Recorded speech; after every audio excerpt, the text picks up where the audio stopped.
এদিকে আজ দুপুর 2টা থেকে অনুশীলন করবে টাইগাররা, আর সকাল থেকে অনুশীলনে ব্যস্ত সময় পার করছে কিউইরা। সিরিজটি কভার করছেন সহকর্মী হাসিনুর রহমান, তিনি আছেন চট্টগ্রামে, সরাসরি যুক্ত হয়েছেন তিনি।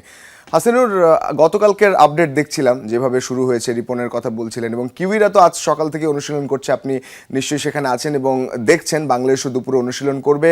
ওখানকার ওয়েদার কেমন, what and humid condition overall বাংলাদেশে, এবং সেখানেও গরমের মধ্যে খেলবে, ওয়ানডে সিরিজটা হেরেছে তারা, সব মিলিয়ে তাদের এই আজকের সকালের সেশনটা কেমন দেখছেন, যা কতটা পজিটিভ বা আত্মবিশ্বাসী নিউজিল্যান্ড? হ্যাঁ, নিউজিল্যান্ড অবশ্যই আত্মবিশ্বাসী, তারা পজিটিভ সব সময় থাকে। আমরা একটু সরাসরি যদি নিউজিল্যান্ডের প্র্যাকটিসটা দেখাই, এই মুহূর্তে তাদের টি-20 দল প্রথম আজকে পূর্ণাঙ্গ সেশন করছে, কালকে অপশনাল ট্রেনিং করেছে।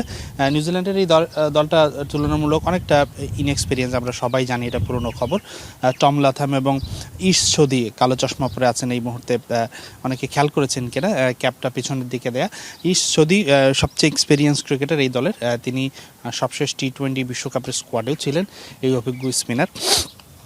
তাদের প্রস্তুতিটা ভালো, এবং আমার মনে হয় যে নিউজিল্যান্ড খুব চিন্তা করে সিদ্ধান্তগুলো নিয়ে থাকে। তারা এই মুহূর্তে তাদের অধিকাংশ টি-20 স্কোয়াডের প্লেয়ার আইপিএল এবং পিএসএলে ব্যস্ত, কিন্তু তারপর তাদের সেকেন্ড টায়ারের যে প্লেয়ারগুলো আছে তাদেরকে তারা ভালোভাবেই সুযোগ দেয়, এবং এটা বললে ভুল হবে, এটা তাদের দ্বিতীয় সারির দল। কেননা নিউজিল্যান্ড, অস্ট্রেলিয়ার মতো দলগুলো কিন্তু সারা বছর তাদের স্কোয়াডে কিছু না কিছু ক্রিকেটারকে রাখেই তাদের এক্সপিরিয়েন্স গেইন করার জন্য, ভবিষ্যতের ব্যাকআপের কথা চিন্তা করে। তো এই স্কোয়াডে যারা আছেন তারা কিন্তু কেউই এমন নয় যে ডেবিউ হতে যাচ্ছে, খুব অল্প ম্যাচ খেলেছে।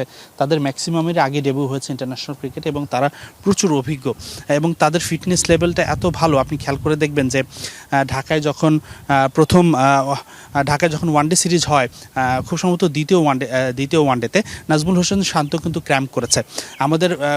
আমরা জানি আবহাওয়াটা কতটা হিউমিড, আমাদের পরিচিত কন্ডিশন, আমাদের ক্রিকেটাররা ক্র্যাম্প করছে। আপনি কিন্তু এখন পর্যন্ত দেখেননি, এখানে কিন্তু নিউজিল্যান্ডের প্লেয়ারদের আসে ক্র্যাম্প করা উচিত, কেননা এই কন্ডিশনটা তাদের জন্য একেবারেই বৈরী। তারা ঠান্ডা থেকে এসছে, তবে তারা খুবই ফিট এবং মেন্টালি সবসময় চাঙ্গা থাকে, এবং অতটা সিরিয়াসলি নেয় না। আমরা যেভাবে হার জিত হলে ইমোশনাল হয়ে যায়, তারা এটাকে একটা গেম হিসেবে দেখে এবং সর্বোচ্চ প্রিপারেশন নিয়েই মাঠে নামে। এই জন্য হয়তো তারা সেরাটা দিতে পারে। রঞ্জন, একেবারে হোপফুলি ম্যাচটাও দারুণ হবে শুরুটা। অসংখ্য ধন্যবাদ হাসিনুর যুক্ত হওয়ার জন্য।